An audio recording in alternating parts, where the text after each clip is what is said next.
Hey folks, Mike here. Just wanted to answer some questions from our YouTube subscribers.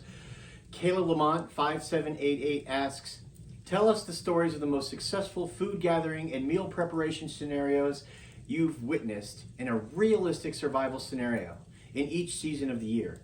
And was it a solo or a group? If a group, how large? And is there a sweet spot in terms of number of people and having a successful wild food feast and survival? Whew. Let's break it down.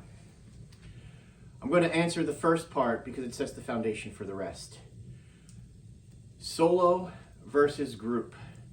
Group wins every time.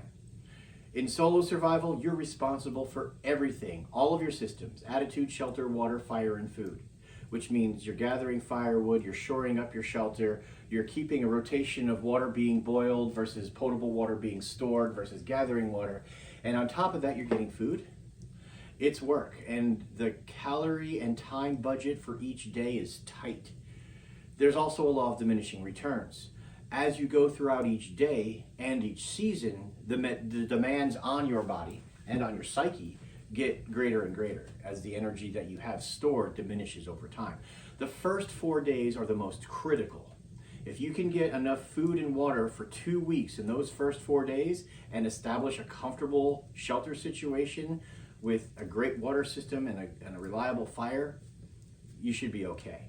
But it's that first 4 days that you have to build that reserve to fall back on. Okay, seasonally, sure, winter is the toughest, but so too is early spring before things start coming up. Here in Maine, where we have 4 seasons, the ground doesn't thaw until late March, sometimes as late as early April. And until that time, all of those roots and tubers that contain those starches and sugars are locked in ice. You're going to be burning more calories retrieving that food than the food's going to give you. This far north, we have to eat meat. So the first understanding is solo is a lot harder, group is a lot easier.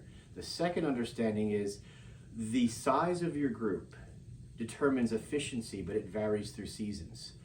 A smaller group in time of lack, winter into early spring, and you can get away with a larger group, not much larger, but a larger group in the times of bounty, so midsummer into late fall.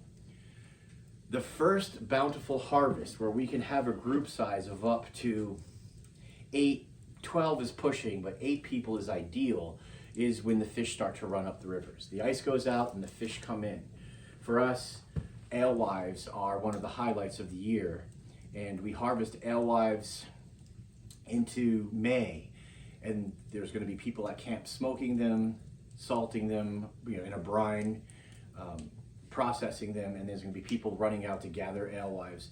The limit here legally is 20 fish per day in a dip net, and the season runs about 10 to 15 days on a good year. From that, the starting pistol goes, right? And so you could eat well with a group, incredibly well. With a solo, not so much.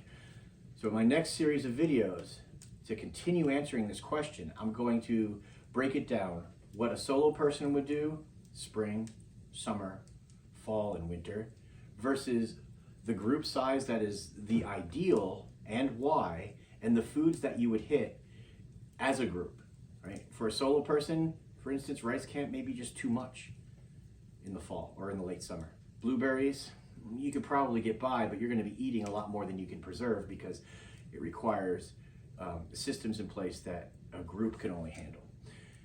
The details will come. Keep tuned. We'll talk to you soon. Caleb Lamont at 5788. Thank you for this incredible question. I can't wait to share as much detail as I can to help you out. See you on the trail.